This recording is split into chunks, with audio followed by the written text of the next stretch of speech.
John Ackerman raises pumpkins on the east edge of Morton, some years for the Libby canning plant and some years for the public. This year you had more agritourism pumpkins then. How did the crop work out this year? It was a great crop. We were really blessed this year.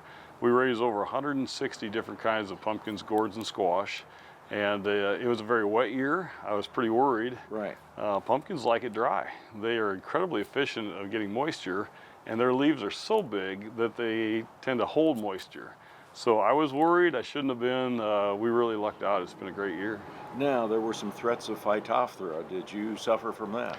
I didn't. I was very lucky. Phytophthora is one of the bad diseases. When that hits, it can be devastating. We were just lucky, I think. The rains, even though they're kind of heavy, were timed well enough that we weren't hit with that. Ackerman's pumpkin production began after the low commodity prices in the 1980s. Well, we tried several things, fresh cut flowers, sweet corn. We finally hit on pumpkins, and this is our 22nd year being open to the public. Okay, the agritourism thing, that takes a special personality. That's extra risk management, things like that. That's a lot of things you've got to keep in mind. You do, and it's different. You know, I farmed with my father and then by myself for a lot of years, and when you open up the public, I mean, you really want to have people come onto your property. You know, you have to have that kind of personality, and I think we very much enjoy the people that come out here. You've got to make sure that they're happy, but you've got to make sure they don't see anything that they're going to complain about.